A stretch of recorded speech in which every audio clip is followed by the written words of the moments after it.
The charger cord snapped with the kind of finality that seemed to mock my already fragile grip on the day.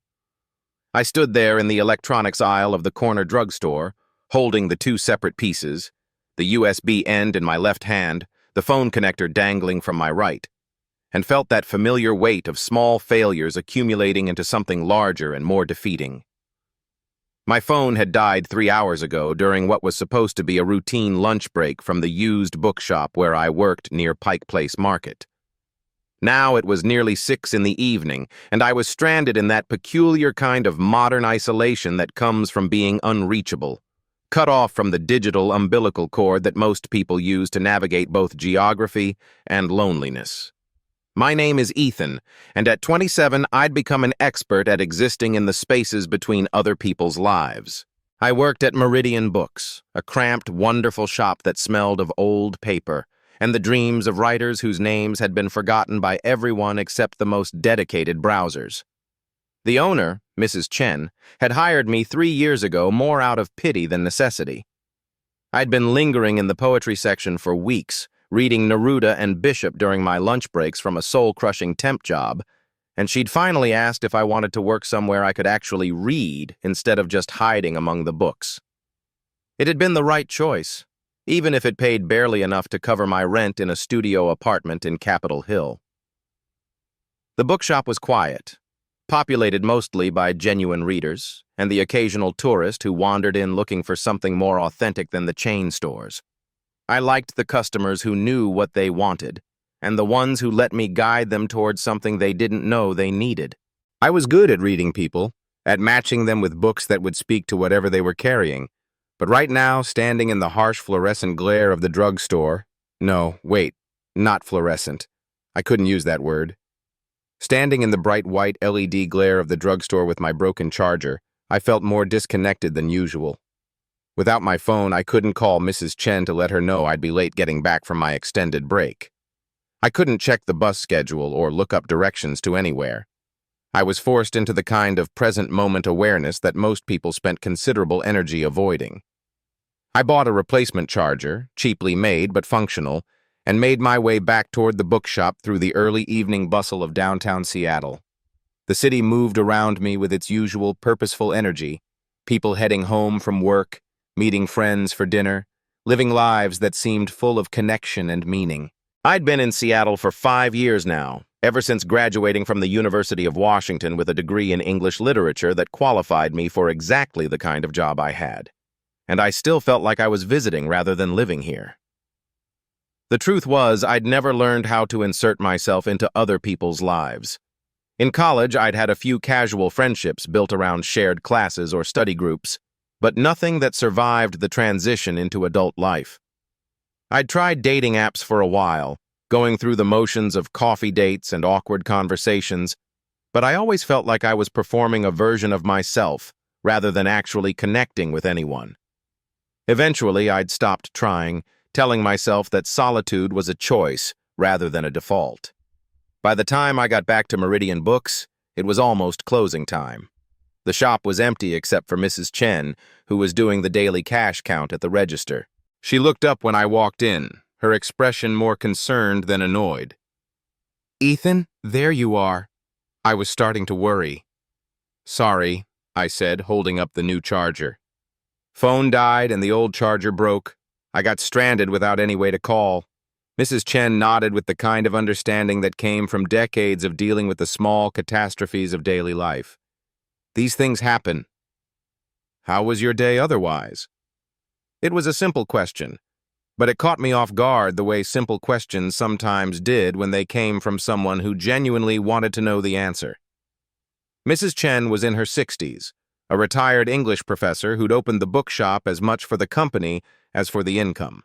She'd been married for 38 years to a man who'd died 2 years ago, and sometimes I caught her looking out the front window with an expression that suggested she was seeing not just the street, but all the years of shared life that had once given her days their shape and meaning.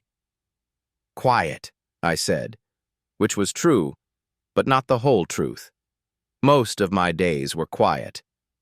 The whole truth was that I'd spent the morning rearranging the poetry section and thinking about a half-finished poem I'd been working on for months. Something about the way city lights looked like fallen stars when you saw them from a bus window late at night. The whole truth was that I'd eaten lunch alone in the small park across from the shop and watched other people's lives unfold around me. Couples sharing sandwiches, friends laughing over coffee, children being chased by parents who looked tired but happy, and felt that familiar ache of being adjacent to life rather than fully participating in it. "Well, since you're here, would you mind staying to close up?" Mrs. Chen asked, already reaching for her coat. "I promised my sister I'd meet her for dinner, and I'm already running late." "Of course," I said, grateful for the routine of it. I liked closing the shop, the ritual of turning off lights, checking the locks, making sure everything was secure for the night. It gave me a sense of purpose, of being responsible for something that mattered to someone else. Mrs. Chen gathered her things and headed toward the door, then paused with her hand on the handle. "Oh, and Ethan? That man who was in here yesterday looking for the marine biology books? He left his card and said he might stop by again today. If he does, the books he ordered came in. They're in the stack behind the register." She left before I could ask for more details, though I had a vague memory of a customer from yesterday, tall, with graying hair and intelligent eyes, who'd spent nearly an hour browsing the science section and had spoken knowledgeably about ocean ecosystems. He'd seemed different from our usual customers, more purposeful but also more patient. The kind of person who read books not just for information, but for the deeper satisfaction of understanding how things worked. The shop settled into the particular quiet of evening, lit by the warm glow of reading lamps rather than the overhead fixtures. I plugged in my phone to charge and began the familiar routine of straightening shelves, checking for books that had been misplaced, making note of sections that were running low on inventory. It was meditative work, the kind of task that allowed my mind to wander while my hands stayed busy. I was in the midst of reorganizing the fiction section when I heard the front door chime. I looked up to see the man Mrs. Chen had mentioned, the one interested in marine biology.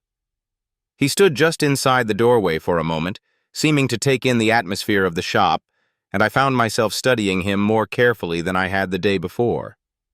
He appeared to be in his early 30s, though the silver threading through his dark hair made him seem older in the way that suggested experience rather than age.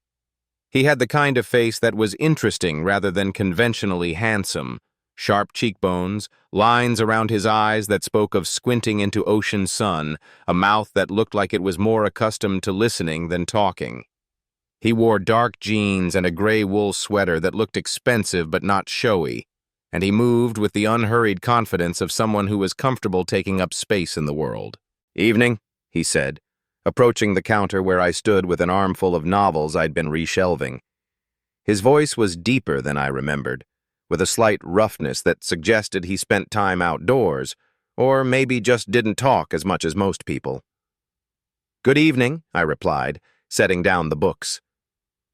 "Mrs. Chen mentioned you might be back today. She said your special orders came in."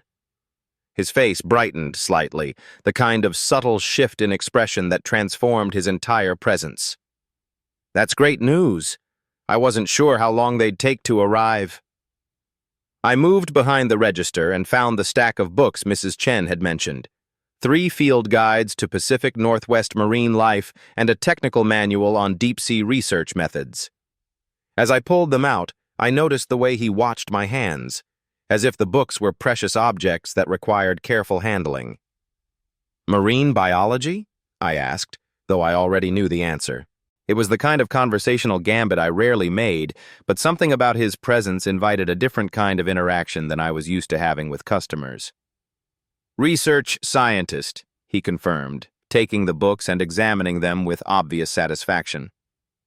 "I study deep-sea ecosystems, specifically how they respond to changes in water temperature and acidity. These," he held up one of the field guides, "are for a project I'm working on in the Sound."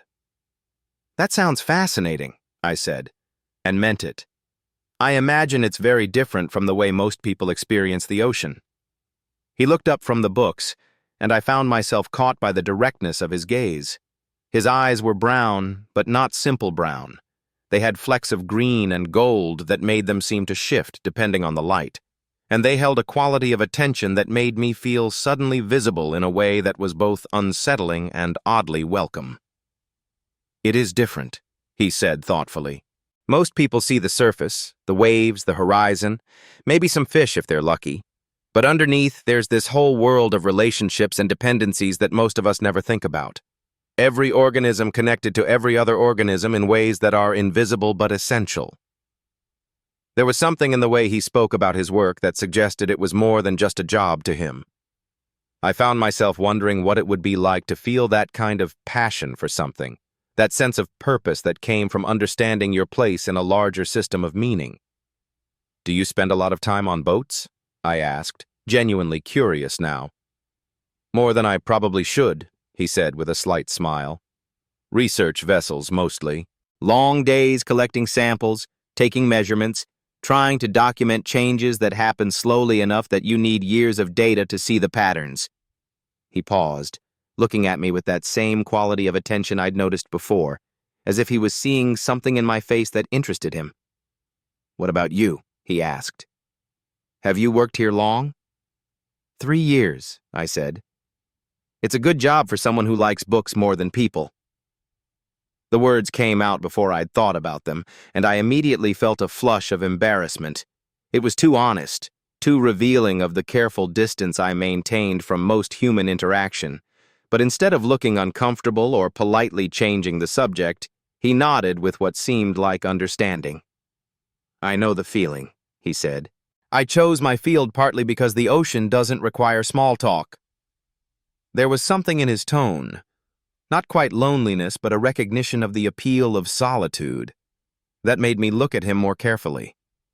He didn't seem like someone who was uncomfortable around people, but maybe someone who'd learned to be selective about the relationships he invested in. "Though I have to say," he continued, "good bookshops are one of the few places where you can have a real conversation with a stranger without it feeling forced." I felt something shift in the air between us, a subtle change that made the space around the register feel smaller and more intimate. It wasn't attraction exactly, or not just attraction, but something more complex. Recognition, maybe, or the sense that this person might understand something about the way I moved through the world that most people didn't. "I'm Lucas, by the way," he said, extending his hand across the counter. "Ethan," I replied, taking his hand and noting the calluses on his palm, the strength of his grip, the way he held the contact for just a moment longer than strictly necessary. "Ethan," he repeated, as if he was testing the sound of my name. "Do you have a last name, Ethan? Or are you one of those mysterious bookshop employees who exists only in first person?" I laughed, despite myself, surprised by the ease of the humor. Morrison. Ethan Morrison. Though I suppose I do spend most of my time existing in first person, occupational hazard of working surrounded by other people's stories. "Morrison," Lucas said thoughtfully. "Any relation to the poet?" I felt a jolt of surprise. Most people, when they heard my last name, either didn't make any connection or referenced the rock singer. The fact that Lucas had gone immediately to Jim Morrison the poet, rather than Jim Morrison of the Doors, suggested something about the way his mind worked that appealed to me.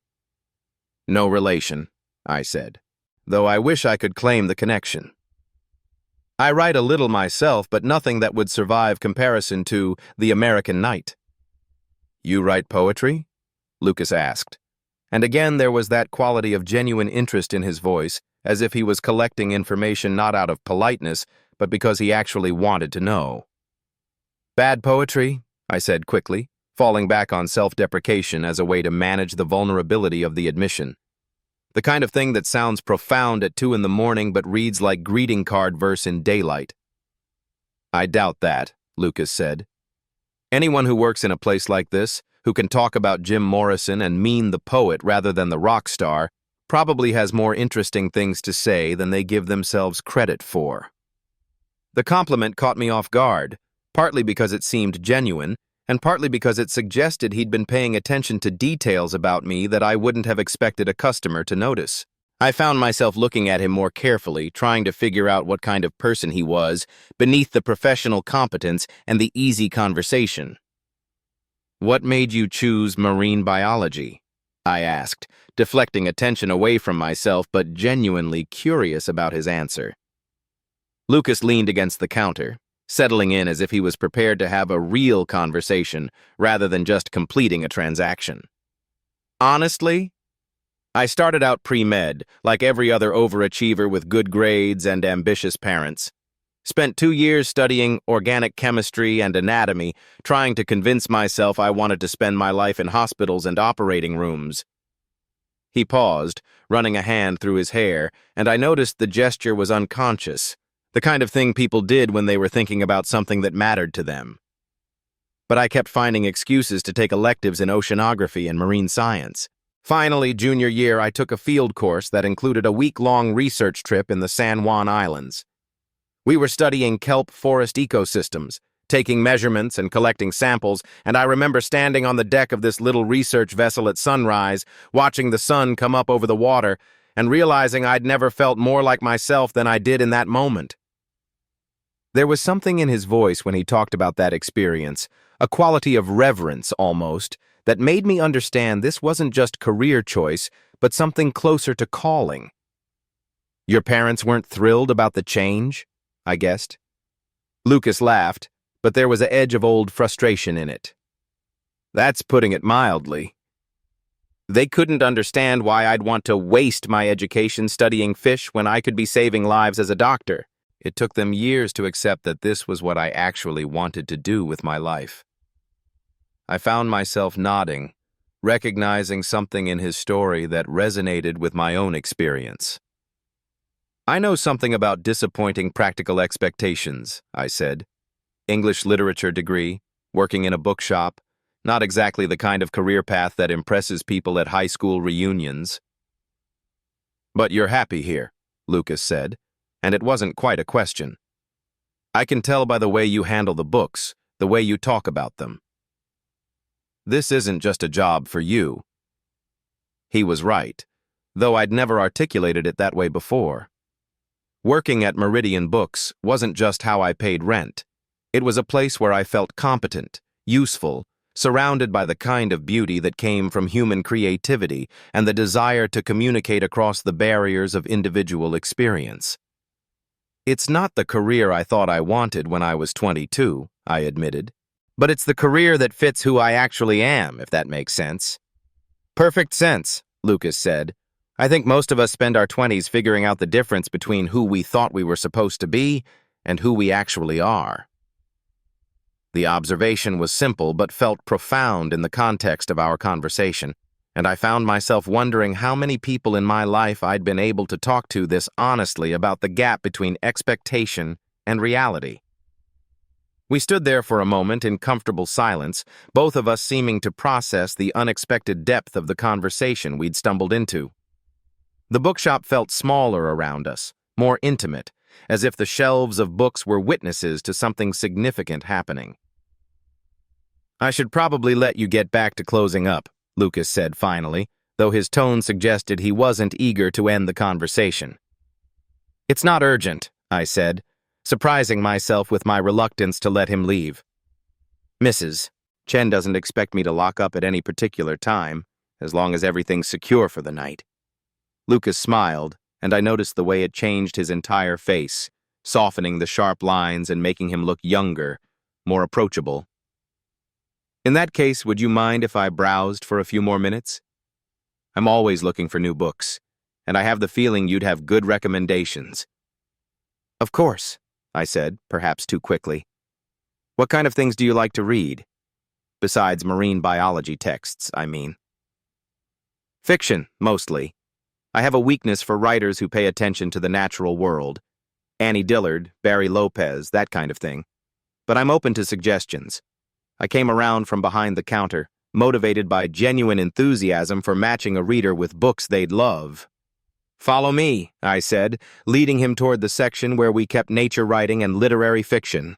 As we walked through the narrow aisles between shelves, I became acutely aware of Lucas's presence beside me, the way he moved with unhurried confidence, the subtle scent of his cologne mixed with something that might have been salt air, the way he paused to read spine titles with genuine interest rather than just browsing. "Here," I said, stopping in front of a shelf and pulling out a slim volume. "Have you read anything by Peter Matthiessen?" Lucas took the book, The Snow Leopard, and examined it with the same careful attention he'd given the marine biology texts. "I've heard of him but never read anything. What's this one about?" "Officially, it's about a journey he took through the Himalayas with a biologist who was studying blue sheep. But really it's about grief and searching, and the way the natural world can serve as both refuge and mirror for human experience." I realized as I spoke that I was describing something I'd never been able to articulate so clearly before. The reason I was drawn to certain kinds of writing, the way books could make you feel less alone with experiences you couldn't easily share with other people. Lucas was listening with that same quality of attention I'd noticed before, as if he was hearing not just my description of the book, but something about who I was as a reader and a person. "That sounds like exactly what I need," he said. "I'll take it." We continued browsing, with me pulling books from shelves and Lucas asking questions that revealed both his intelligence and his curiosity about subjects far outside his area of expertise. He seemed genuinely interested in my recommendations, but more than that, he seemed interested in the process of discovering new writers, new ways of thinking about familiar experiences. "What about you?" Lucas asked as we made our way back toward the register with his selections. "Who are you reading these days?" "Right now I'm working my way through Louise Gluck," I said. "Her poems have this way of finding the extraordinary in ordinary moments, of making you see familiar emotions from unexpected angles." "Poetry," Lucas said thoughtfully. "I've always felt like I should read more poetry, but I'm never sure how to approach it. It seems like something that requires a different kind of attention than I'm used to giving to books." "It does," I agreed. "But it's worth learning. Poets pay attention to language in a way that changes how you experience everything else you read afterward." I was ringing up his purchases as we talked, and I found myself moving more slowly than necessary, reluctant to complete the transaction that would end our conversation. Lucas seemed to be in no hurry either, leaning against the counter in a way that suggested he was settled in for as long as the conversation lasted. "Would you—" I started, then stopped, suddenly aware that I was about to cross a boundary I rarely approached with customers. "Would you be interested in a poetry recommendation? Something accessible but not simplistic?" "Absolutely," Lucas said, and his enthusiasm seemed genuine. I moved to the poetry section and selected a volume of Mary Oliver's work, something I'd returned to repeatedly over the years when I needed reminding that attention and wonder were choices you could make regardless of your circumstances. "Mary Oliver," I said, handing him the book. "She writes about the natural world, but really she's writing about attention, about the decision to be present to whatever beauty is available to you." Lucas opened the book and read for a moment, his face thoughtful. "This is beautiful," he said quietly. "Listen to this. Tell me, what else should I have done? Doesn't everything die at last and too soon? Tell me, what is it you plan to do with your one wild and precious life?" The way he read the lines, slowly, with genuine appreciation for their sound and meaning, made something tighten in my chest. Most people, when they encountered poetry, either dismissed it as pretentious or treated it like a puzzle to be solved. Lucas seemed to understand intuitively that poems were meant to be experienced, not just understood. "That's exactly why I love her work," I said. "She has this way of asking the questions that matter without making you feel guilty for not having answers." Lucas closed the book carefully and added it to his stack of purchases. "Thank you," he said. "For the recommendations, I mean.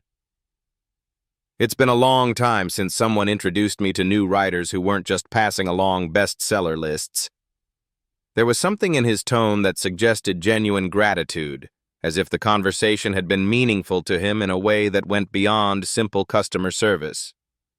I found myself wondering about his life outside the bookshop, whether he lived alone, whether he had friends who shared his interests, whether he was someone who, like me, sometimes felt like he was living adjacent to the kind of connections that seemed to come naturally to other people. "It's my favorite part of the job," I said honestly. "Matching people with books they didn't know they wanted to read." "You're good at it," Lucas said. "I can tell you actually read the books you're recommending, not just parroting reviews or back cover copy."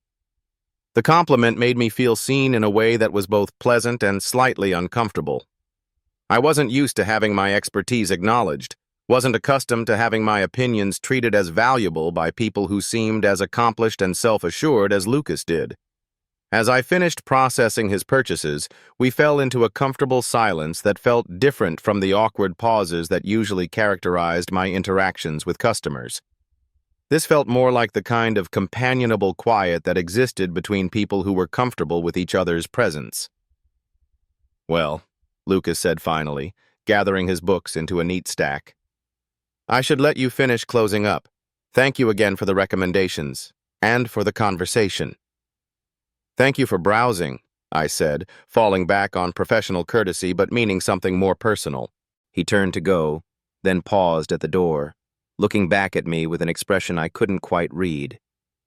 "Ethan," he said, and there was something tentative in his voice, as if he was considering whether to say something he hadn't planned to share. "I don't suppose... Would you be interested in continuing this conversation sometime? Maybe over coffee?" The question caught me completely off guard. It had been so long since anyone had expressed interest in spending time with me outside the context of work or necessity that I'd almost forgotten what it felt like to be invited into someone else's life. I felt my pulse quicken, not entirely with pleasure. There was excitement there, but also fear. The familiar anxiety that came with the prospect of disappointing someone who might, briefly, find me interesting enough to get to know better. I started, then stopped, unsure how to respond.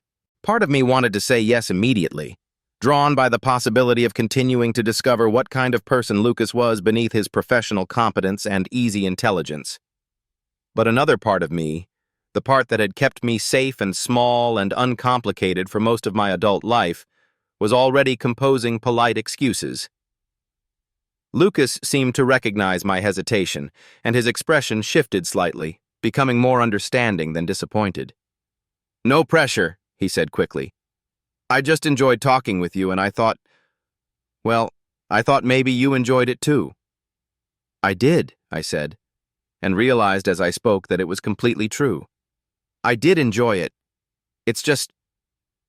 I trailed off, unable to articulate the complex mixture of longing and fear that his invitation had stirred up. How could I explain that I wanted to say yes, but wasn't sure I knew how to be the kind of person who said yes to invitations from interesting strangers?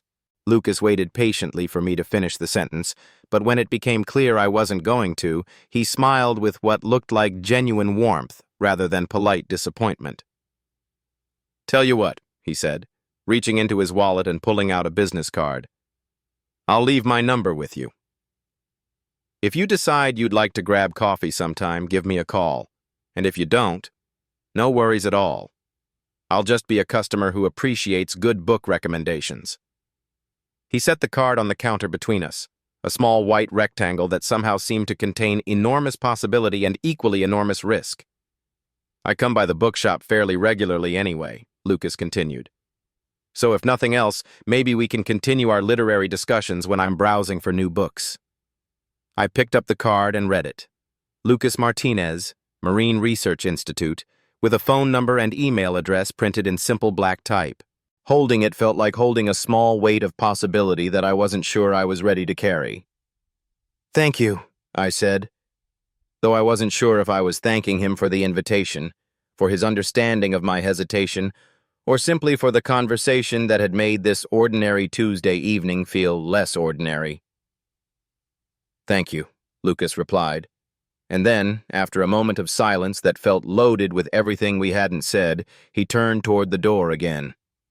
I watched him go, noting the unhurried way he moved, the careful way he handled the books he'd bought, the fact that he paused to look at the window display on his way out as if he was reluctant to fully leave the space we'd shared.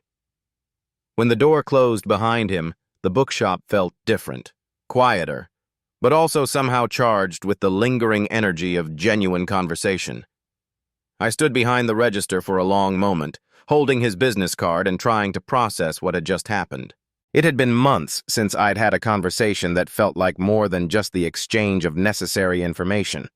Years since someone had seemed genuinely interested in my thoughts about books or writing or the way I'd chosen to structure my life.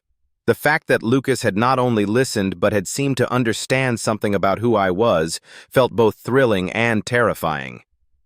I finished closing the shop in a kind of daze, going through the familiar motions of turning off lights and checking locks, while my mind replayed details from our conversation. The way he'd read Mary Oliver's poetry aloud, the genuine curiosity in his questions about my writing, the moment when he'd said my name, and it had sounded like something more than just identification. By the time I locked the front door and headed toward the bus stop, I'd convinced myself that the evening had been pleasant, but ultimately insignificant. A nice conversation with a customer who'd been polite enough to pretend interest in my recommendations. The business card in my pocket felt heavier than it should have, but I told myself that was just the weight of possibility I wasn't planning to pursue. But as I waited for the bus in the soft evening light, I found myself thinking about what Lucas had said about his work, the way he'd described standing on the deck of a research vessel at sunrise and feeling more like himself than he ever had before. I wondered what it would feel like to have that kind of certainty about your place in the world, that sense of belonging somewhere larger than yourself. The bus arrived and I found a seat by the window, watching the city pass by in a blur of lights and movement. But instead of the usual sense of being separate from all that activity, I found myself wondering about the lives unfolding behind those lit windows, whether other people felt the same mixture of longing and fear when offered the chance to connect with someone new, whether the space between wanting something and allowing yourself to have it was always this complicated. When I got home to my studio apartment, I set Lucas's business card on my kitchen counter and tried to return to my normal evening routine, making tea, checking email, working on the poem I'd been struggling with for weeks. But I found myself glancing at the card repeatedly, reading his name and trying to imagine what it would be like to call him, to say yes to coffee and to whatever possibilities that simple acceptance might open up. I was still thinking about it when I finally went to bed, lying in the dark and replaying our conversation, analyzing every moment for evidence of what he'd really meant by his invitation. Part of me was already composing the email I might send, casual, friendly, accepting his offer without making too much of it. But another part of me was equally busy crafting reasons why it would be better to let the evening remain a pleasant memory, rather than risk disappointing him or myself by pursuing something that probably wouldn't live up to the promise of that first conversation. I fell asleep with his business card still on my mind, and woke up the next morning with the strange feeling that something fundamental had shifted in my carefully ordered world. The day ahead looked exactly the same as every other Wednesday. Work at the bookshop, lunch alone, the familiar routines that had shaped my life for the past 3 years. But underneath that sameness, I carried the memory of Lucas's attention, the way he'd listened when I talked about books and writing, the possibility contained in a small white business card that I hadn't yet decided whether to use. The morning passed quietly at the bookshop, with the usual mix of browsers and serious customers, but I found myself looking up every time the door chimed, half expecting to see Lucas returning for more books or more conversation. When he didn't appear, I felt both disappointment and relief. Disappointment at missing another chance to talk with him. Relief at not having to navigate the complex territory between professional courtesy and personal interest. It was nearly noon when Mrs. Chen asked me about him. "That marine biologist who was in yesterday evening," she said, looking up from the inventory list she was updating. "Did he find what he was looking for?" "Yes," I said, perhaps too quickly. "He bought several books, and he seemed very pleased with the recommendations." Mrs. Chen nodded, but there was something in her expression that suggested she was reading more into my response than I'd intended to reveal. "He seemed like a thoughtful person," she said casually. "The kind of customer who actually reads what he buys." "Yes," I agreed. "Very thoughtful." "Did he mention whether he'd be back?" The question felt loaded with meaning I couldn't quite decipher. I wondered if Mrs. Chen had noticed something about the way Lucas and I had interacted, some quality of attention between us that had been visible to outside observation. "He said he browses here regularly," I said, trying to keep my voice neutral. "So I imagine we'll see him again."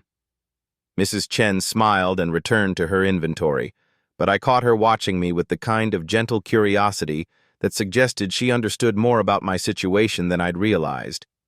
It occurred to me that in 3 years of working at the bookshop, she'd never seen me have a conversation with a customer that lasted longer than the time it took to process a sale. The fact that I'd spent an hour talking with Lucas, that I'd seemed animated and engaged in a way she probably wasn't used to witnessing, had clearly registered as significant.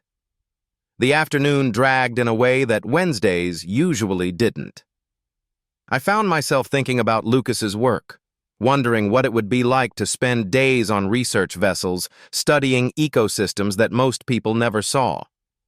I imagined him taking measurements and collecting samples, making the kind of observations that contributed to humanity's understanding of how the world actually worked, rather than just how people wanted it to work. There was something appealing about that kind of purposefulness, that sense of contributing to knowledge that extended beyond individual experience. My work at the bookshop felt meaningful in its own way, but it was a different kind of meaning, more about facilitating other people's discoveries than making discoveries of my own.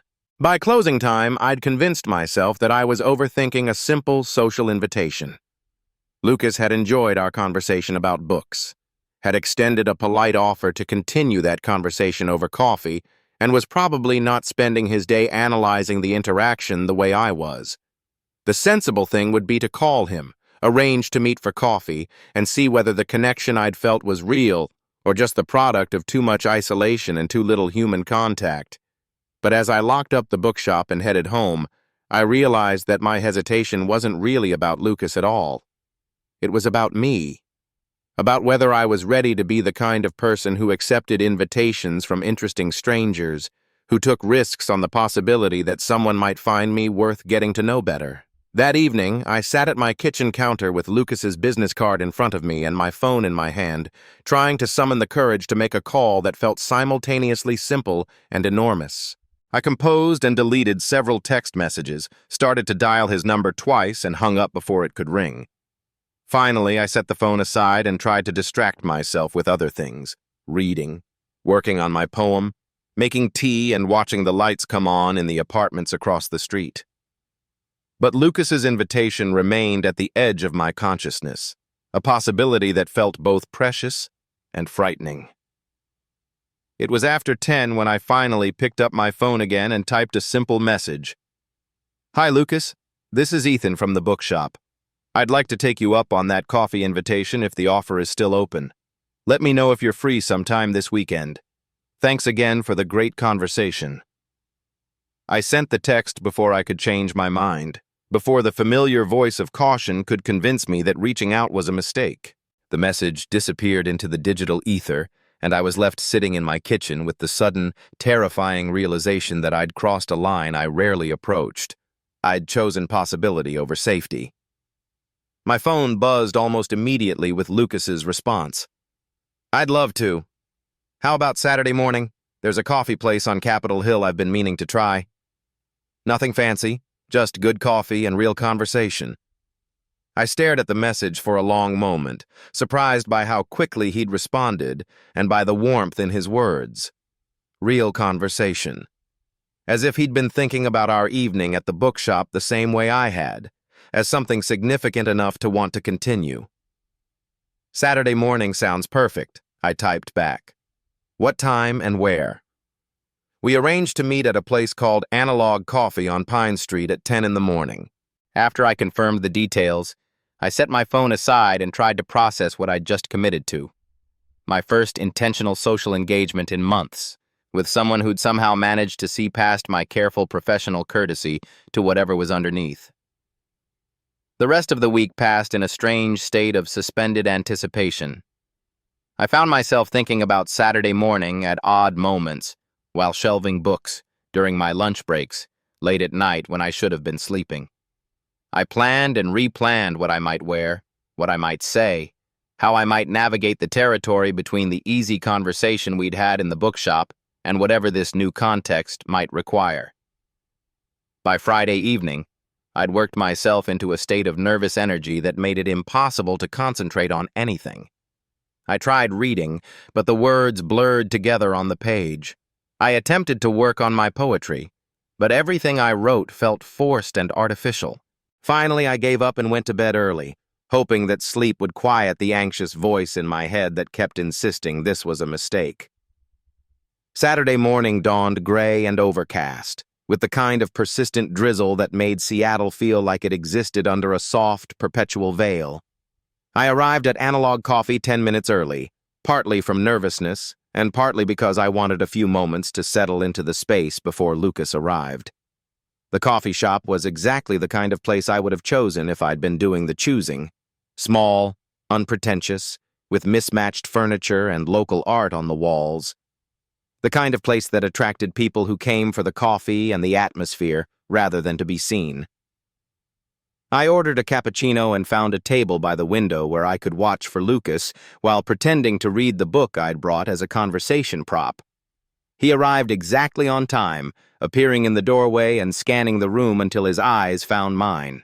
He smiled when he saw me, the same warm expression I remembered from the bookshop, and I felt some of my nervous energy transform into something more like anticipation. "Good choice," he said, approaching my table and gesturing around the coffee shop. "This place has character." "I was hoping you'd like it," I replied, standing up to greet him and immediately feeling awkward about the gesture. Were we friends now? Acquaintances? Something else entirely? Lucas seemed to sense my uncertainty and kept the greeting simple, a genuine smile and a brief clasp of my shoulder that felt friendly without being presumptuous. "Let me grab a coffee and then we can catch up properly." While he waited in line, I watched him interact with the barista, noting the same easy competence I'd observed at the bookshop. He wasn't someone who needed to perform confidence or charm. He simply existed comfortably in whatever space he occupied, treating everyone he encountered with the same quality of respectful attention. When he returned with his coffee, black, no sugar, which somehow felt consistent with everything else I knew about him, I realized I had no idea how to begin. Our conversation at the bookshop had grown organically out of the context of books and recommendations. Here, without that framework, I felt suddenly uncertain about what we might have to say to each other. "So," Lucas said, settling into his chair and wrapping his hands around his mug, "how has your week been? Any interesting customers at the bookshop?" It was a simple question, but it gave me something concrete to respond to, and I felt myself beginning to relax.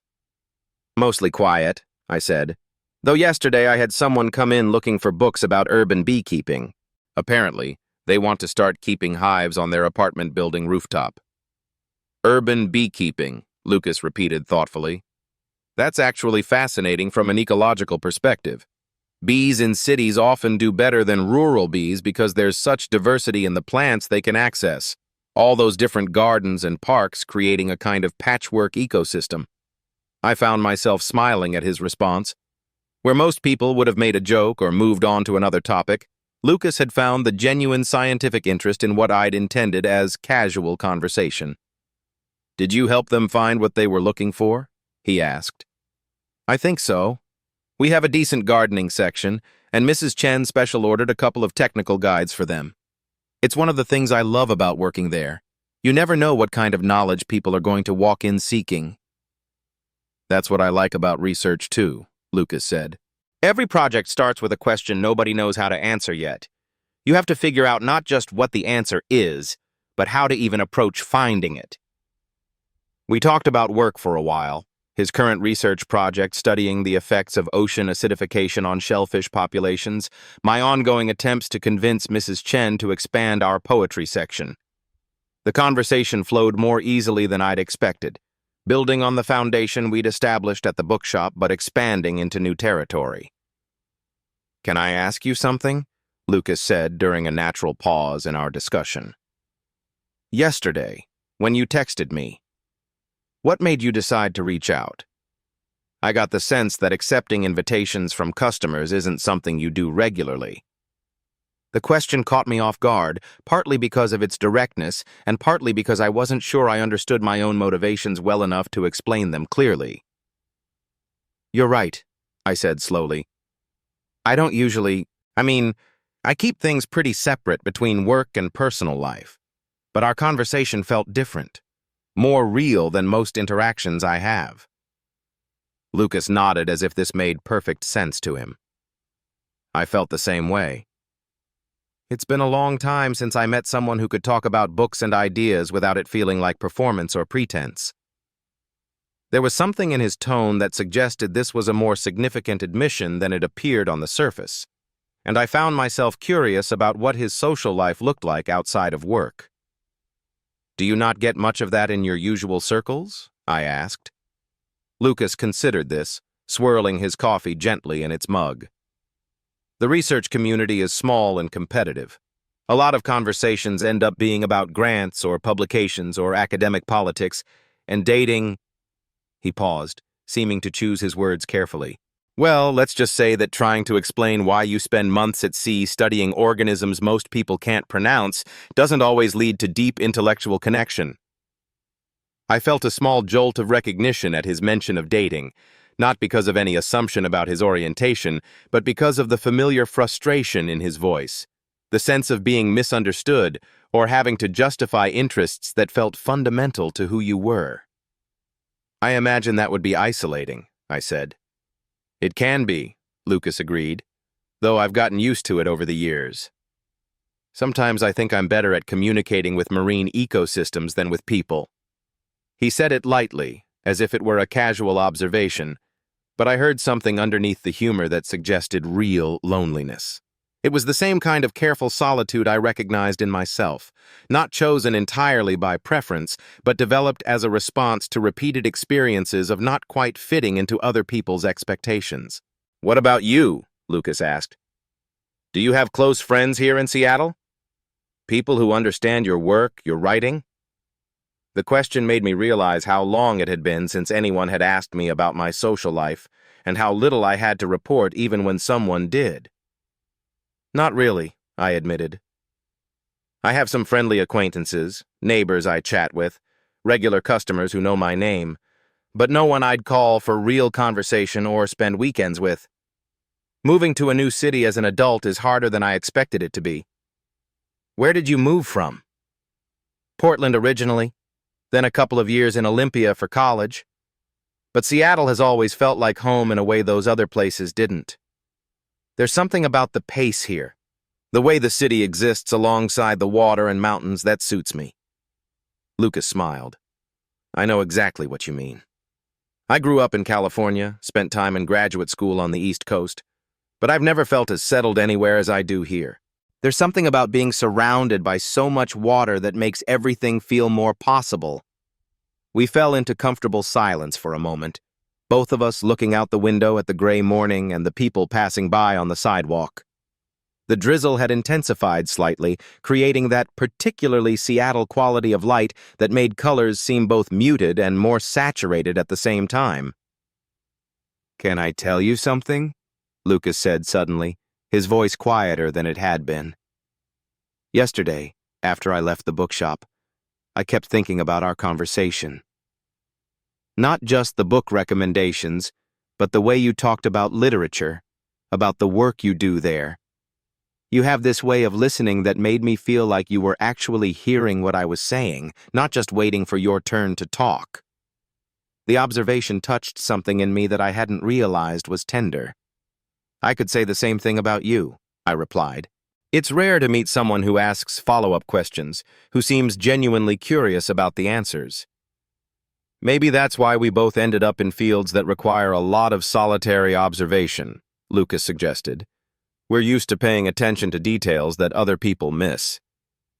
There was truth in that, and I found myself wondering if that shared quality of attention was part of what had made our initial conversation feel so natural. We were both people who noticed things, who found meaning in small details and subtle patterns. "What kind of poetry do you write?" Lucas asked, changing the subject but in a way that felt like a natural evolution of our discussion rather than an abrupt shift. I felt the familiar flutter of anxiety that always accompanied questions about my writing. It was one thing to recommend other people's work with confidence, another entirely to talk about my own creative efforts. "Mostly observational stuff," I said carefully. "Urban landscapes, small moments that feel significant for reasons I can't always articulate. Nothing very dramatic or confessional. Can you give me an example?" The request made me freeze slightly. I'd never read my poetry aloud to anyone, had barely admitted to most people that I wrote at all. But something about Lucas's manner, the same respectful curiosity he'd shown when asking about books, made me want to try. "There's one I've been working on about late-night bus rides," I said hesitantly. "About the way the city looks different when you're moving through it in a lit box surrounded by darkness. The people you glimpse in apartment windows, living their lives in these brief illuminated moments." "That sounds beautiful," Lucas said, and his tone suggested he meant it rather than just being polite. "There's something cinematic about that image, the bus as a moving frame that reveals and conceals simultaneously." I felt a small surge of validation at his response. He'd understood exactly what I was trying to capture, had found words for the visual quality I'd been struggling to articulate. "Do you ever share your work?" Lucas asked. "Readings, publications, anything like that?" "God, no," I said, perhaps too quickly. "It's not ready for that.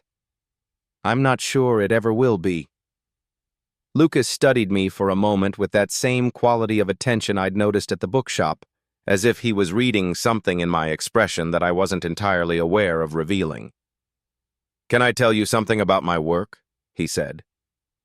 When I first started doing research, I was terrified of presenting my findings at conferences. I'd spend weeks preparing presentations, convinced that everyone would realize I had no idea what I was talking about. It took me years to understand that the fear wasn't really about not knowing enough. It was about not trusting that what I had to say was worth other people's time and attention. I felt the truth of his words settle into something I'd been carrying for longer than I wanted to admit. "How did you get past it?" "Mostly by realizing that the work itself was more important than my anxiety about sharing it.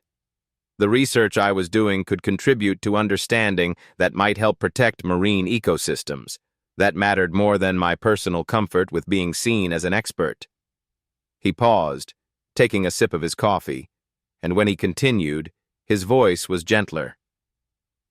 "I suspect your poetry matters more than you're giving it credit for. The way you talk about literature, the insights you have about what makes writing powerful, those come from somewhere real. You understand how words can capture experiences that people can't otherwise articulate." The conversation was moving into territory that felt both thrilling and terrifying. Lucas was seeing something in me that I'd never learned to see in myself, was reflecting back a version of my capabilities that felt simultaneously accurate and impossibly optimistic. "Maybe someday," I said, which felt like both a deflection and a promise I wasn't sure I was ready to make. We ordered second cups of coffee and continued talking, the conversation meandering through topics both profound and mundane. Lucas told me about his worst research expedition, 2 weeks on a vessel where the equipment kept breaking down and half the crew was seasick the entire time. I found myself telling him about my college creative writing workshops, about the terror and exhilaration of having other people respond to words you'd arranged in private. The morning passed without my awareness of time, and I realized with surprise when I glanced at my phone that we'd been talking for nearly 3 hours. The coffee shop had filled and emptied around us, but I'd been so absorbed in our conversation that I'd barely noticed the other customers. "I should probably let you get on with your Saturday," I said reluctantly, though nothing about Lucas's manner suggested he was eager to leave. "What does the rest of your Saturday usually look like?" he asked. "Honestly? Not much. Laundry, maybe some reading, working on poems that will probably never see daylight. You?" "I was planning to take the ferry over to Bainbridge Island," Lucas said. "There's a trail there I like to hike when I need to think. Good views of the Sound, and usually quiet enough that you can actually hear yourself process whatever's been occupying your mind." He paused, and I could sense him weighing whether to say something else. "You're welcome to come along if you're interested. I know it's short notice, and I don't want to impose on your weekend, but—" He trailed off, seeming suddenly uncertain. The invitation caught me completely off guard.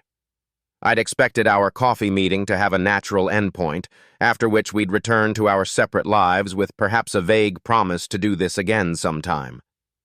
The idea of extending our time together, of moving from the contained environment of the coffee shop to something more open-ended, felt both appealing and anxiety-provoking. "I don't want to intrude on your thinking time," I said, though part of me was already imagining what it would be like to stand on a ferry deck looking out at water, to walk through trees with someone whose company I was genuinely enjoying. "You wouldn't be intruding," Lucas said simply. "I think better when I have someone to bounce ideas off of, and you're a good listener." There was something in his tone that suggested the invitation was meaningful to him, not just a polite gesture. I found myself thinking about the empty afternoon stretching ahead of me, about my quiet apartment and the familiar routine of solitary Saturday activities. "I'd like that," I said, surprising myself with the decisiveness of my response. "I can't remember the last time I was on the water." Lucas's face brightened in a way that made me realize how much my acceptance meant to him. "Great. The next ferry leaves in about an hour, which gives us time to grab some lunch to take along if you want." We left the coffee shop together, and I was struck by how natural it felt to walk beside him through the Capitol Hill neighborhood, past the mix of vintage shops and new construction that characterized this part of the city. Lucas moved with the unhurried confidence I'd noticed before, but there was something else now, a quality of anticipation that suggested he was genuinely looking forward to sharing one of his favorite places with someone new. We stopped at a deli and assembled sandwiches and drinks for the hike, then caught a bus toward the ferry terminal. During the ride, Lucas told me about his first research trip to the San Juan Islands, about standing on the deck of a research vessel at dawn and realizing he'd found work that felt like calling rather than obligation.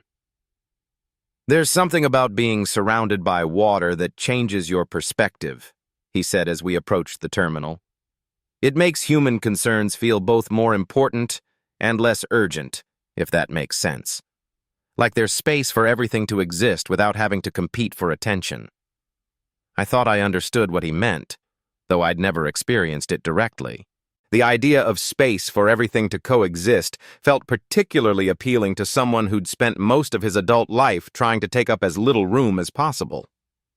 The ferry was larger than I'd expected, with multiple decks and enough space that we could find a relatively quiet spot near the bow to watch the city recede behind us. As we pulled away from the terminal, I felt something I hadn't experienced in years. The physical sensation of leaving familiar territory behind and moving toward something unknown. Seattle looked different from the water, more integrated with the landscape that surrounded it. The buildings seemed to grow out of the hills rather than imposing themselves upon them, and I could see how the city existed as part of a larger system of mountains and water and weather patterns that extended far beyond human habitation. "Beautiful, isn't it?" Lucas said, standing beside me at the railing and following my gaze toward the receding skyline. "I had no idea," I replied honestly. "I've lived here for 5 years and never seen it from this angle." "That's the thing about perspective," Lucas said.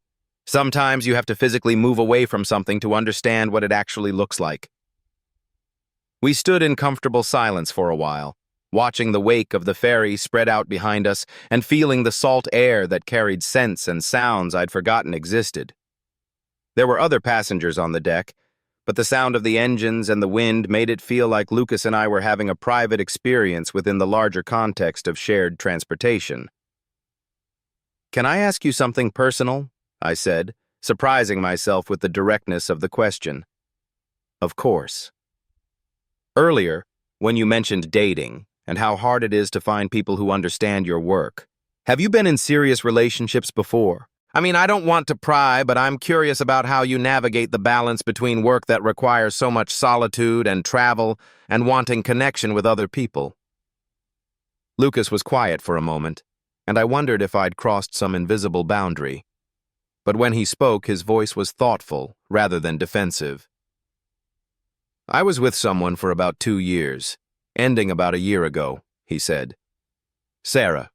She was a lawyer, brilliant and ambitious and everything that looks good on paper. But she never really understood why I chose work that took me away from the city so much, why I'd rather spend a weekend on a research boat than at dinner parties with her colleagues." He paused, leaning against the ferry railing and watching the water. "She kept waiting for me to grow out of what she called my ocean phase and settle into something more conventional. It took me too long to realize that what she was really asking was for me to become someone different than who I actually am." I felt a pang of recognition at his words. "That must have been painful, feeling like you had to choose between love and the work that defines you." "It was," Lucas agreed. "But ultimately it taught me that the right person wouldn't ask me to choose. They'd understand that my work is part of who I am, not something I do despite who I am." We fell silent again, both lost in our own thoughts as the ferry carried us across the Sound toward Bainbridge Island. I found myself thinking about the relationships I'd attempted over the years, about how often I'd felt like I was performing a version of myself that might be more acceptable to someone else rather than risking rejection for who I actually was. "What about you?" Lucas asked gently. "Have you had relationships that felt like they understood your writing, your need for quiet and observation?" I considered how to answer honestly, without revealing too much about the confused territory of my romantic history. "I've tried dating," I said carefully, "but I've never been very good at it. I think I've been looking for something that felt natural rather than like work, and I haven't found that yet." It wasn't the complete truth, but it wasn't false either. I had been looking for something that felt natural, though I was only beginning to understand what that might actually mean. "Maybe the problem isn't that you're not good at dating," Lucas suggested. "Maybe it's that you haven't found the right context for it yet.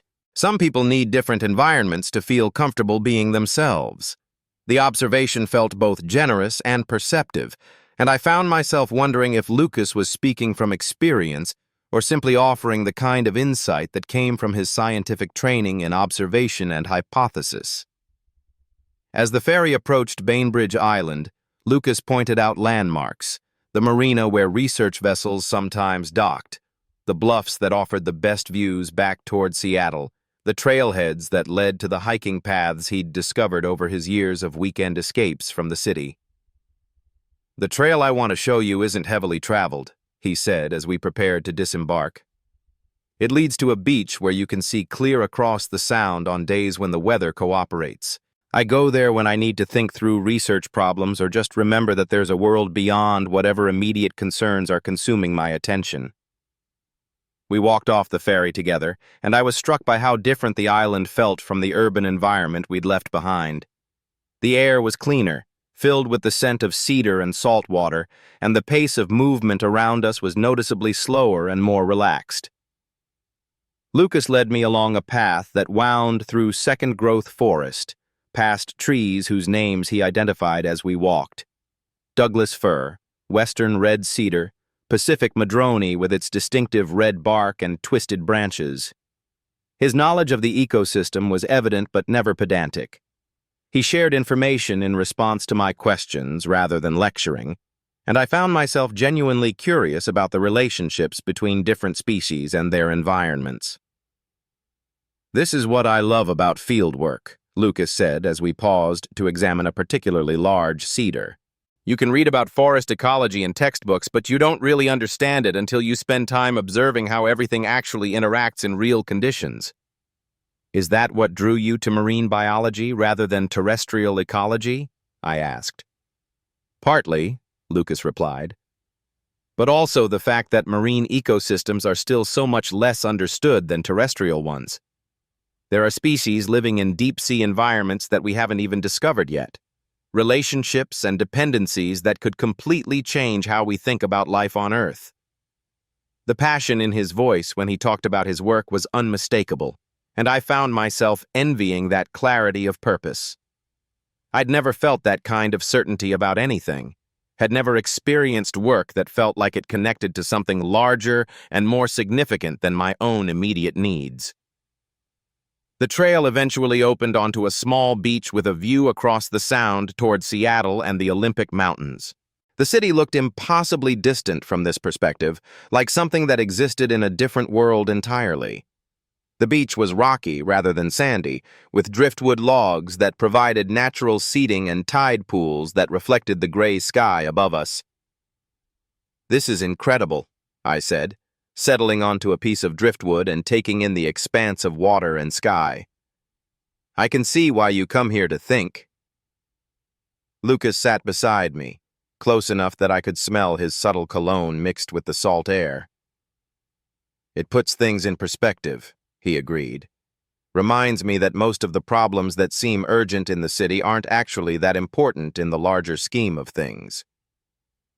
We unpacked our lunch and ate while watching the water, the conversation flowing between observations about the view and more personal revelations that seemed to arise naturally from the intimacy of the setting.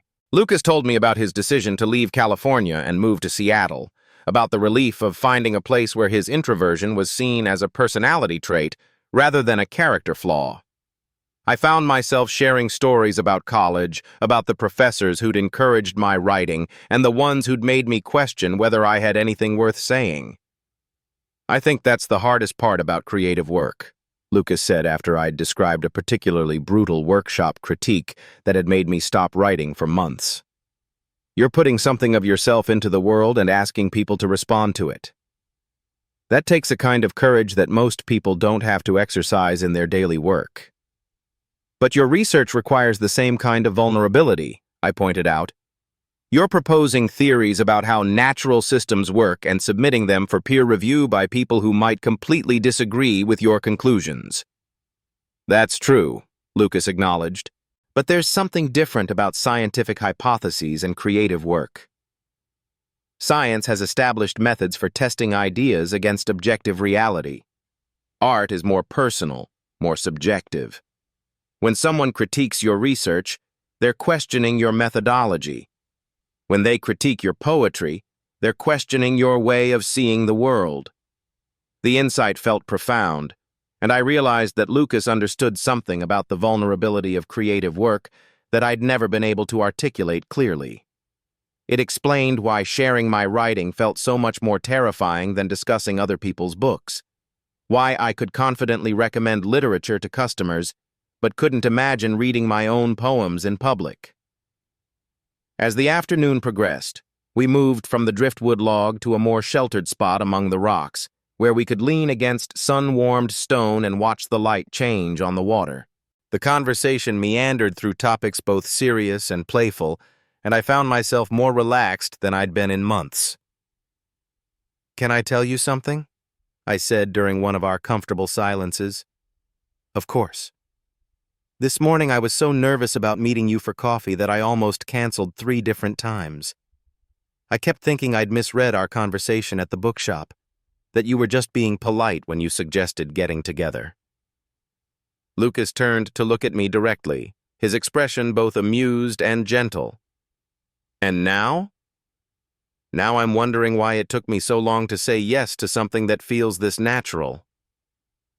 "I'm glad you didn't cancel," Lucas said softly. "I haven't had a conversation like this in longer than I can remember." There was something in his tone that made me look at him more carefully, and I realized that our afternoon together had been as meaningful to him as it had been to me. The thought that someone like Lucas, accomplished, confident, genuinely interesting, might be as starved for real connection as I was, felt both humbling and encouraging. The ferry back to Seattle was less crowded than the morning trip, and we found seats inside where we could continue talking without competing with wind and engine noise. The city grew larger as we approached, but instead of feeling like a return to familiar territory, it felt like we were carrying something new back with us, a shared experience that had changed the context of everything else. "What's the rest of your weekend looking like?" Lucas asked as we walked off the ferry. "Honestly, I don't want it to end yet," I said, surprising myself with the admission. "This has been the best Saturday I've had in years." Lucas smiled. "Would you like to grab dinner? There's a place in Fremont I've been wanting to try. Nothing fancy, just good food and the kind of atmosphere where you can actually hear yourself think." "I'd love that," I replied without hesitation.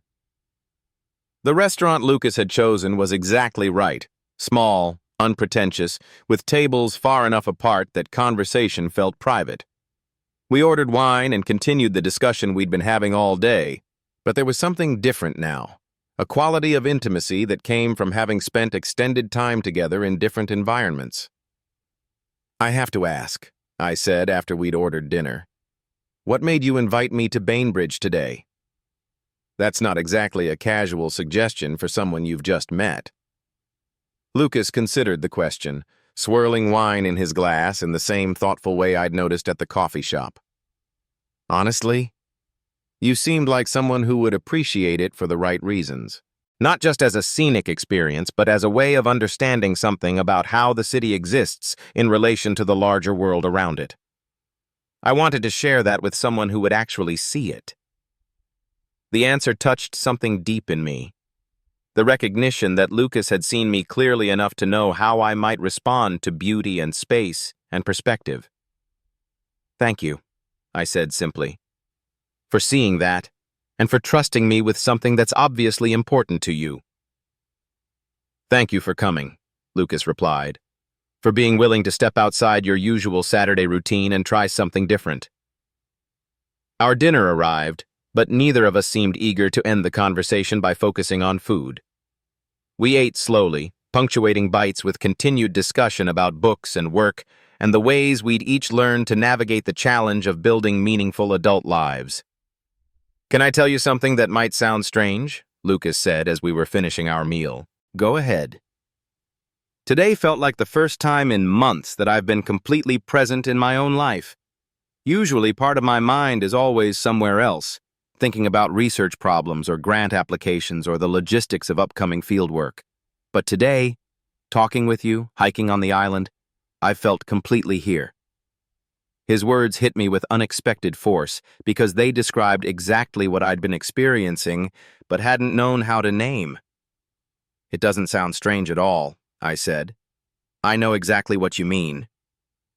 We split the check and walked out into the Seattle evening, which had cleared enough that stars were visible above the city lights.